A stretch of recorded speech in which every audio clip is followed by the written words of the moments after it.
था इनके हाथ में कि बाजवा की बारी आ गई।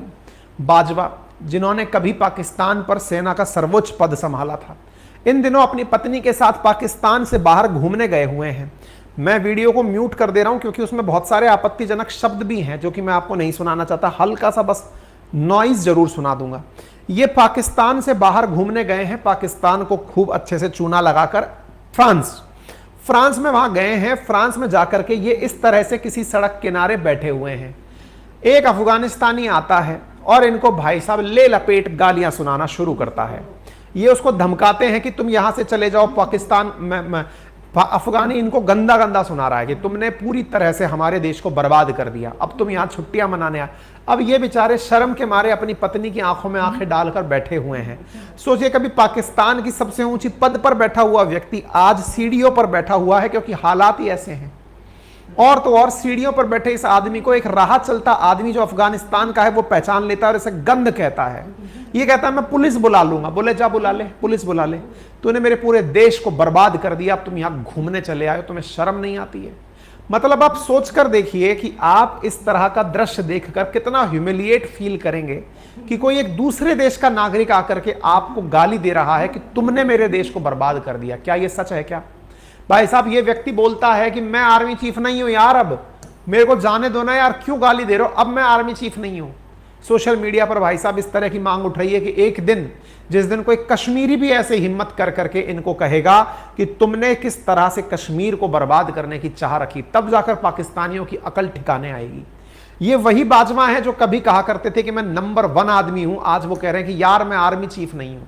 लोगों ने खूब मीम बनाकर इनके आनंद लिए हैं। लोग गजब तरीके से इनकी बेइज्जती को मान रहे हैं कि हाँ गजब बेइज्जती हुई है। लोगों का यह भी मानना है कि कश्मीर के ऊपर जिस दिन कश्मीरी युवा पाकिस्तान के किसी नेता के सामने इस तरह से कहेंगे कि तुमने हमारे राज्य को बर्बाद करने के लिए कितना कुछ किया है, तब जाकर लोगों को मैलेसन समझ में आएगा। अब आपको लगेगा सर अफगानिस्तान का तो मित्र हुआ करता था पाकिस्तान, फिर अफगानिस्तान की गाली क्यों दे रहा है?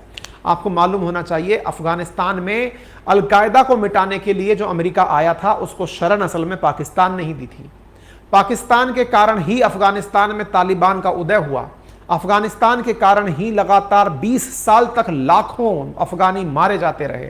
आंकड़ों की अगर बात की जाए तो लगभग 2,43,000 अफगानी अब तक मारे जा चुके हैं अफगानिस्तान में। और नाटो के सैनिक कितने मरे? 2400 सैनिक मरे। ना जाने कितने सारे अफगानी आज वहां से अफगानिस्तान छोड़कर विदेशों में दर दर की ठोकरें खा रहे हैं केवल पाकिस्तान के कारण।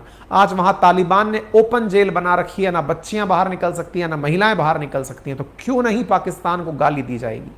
ऐसी स्थिति में कुल मिलाकर के अफगानिस्तान की बर्बादी जो है उसके लिए पाकिस्तान जिम्मेदार है, ये सत्य है। और भी बर्बादियों का सिलसिला और इनकी बेइज्जती का सिलसिला खत्म नहीं हो रहा है साहब, खत्म नहीं हो रहा है। इससे क्या मतलब है? अभी इनके पास में ताजा अपडेट आया है कि इनके हवाई जहाजों के तेल खत्म हो रहे हैं, इसलिए उनको उड़ने से रोक दिया गया। खैर ये नया नहीं है, लेकिन इस बीच में इमरान खान का एक बयान गजब वायरल हो रहा है आज के दिन। और वो ये हो रहा है कि इमरान खान कह रहे हैं कि इंडिया हमें लेकर के एकदम सही था। इंडिया सही था से मतलब? बोले इंडिया जो हमारे लिए कहता था कि हम पाकिस्तान में किससे बात करें, वहां तो लोकतंत्र ही नहीं है, वहां पर सत्ता का केंद्र कोई और है, ये सही था।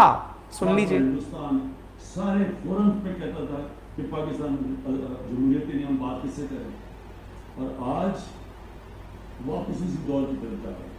बोले भारत कहता था हमारे बारे में कि हमारे यहां पर जमहूरियत यानी लोकतंत्र नहीं है, तो हम बात किससे करें? सच भी है, भारत और पाकिस्तान की बात कैसे हो? यहां पर वाकई में लोकतंत्र नहीं है, यहां सेना का शासन चलता है, यहां तानाशाही चलती है। बेचारे ये बोल तो रहे हैं, लेकिन इनकी पार्टी के सब लोगों को जेल में डालने के डर से पार्टी छुड़वा दी है।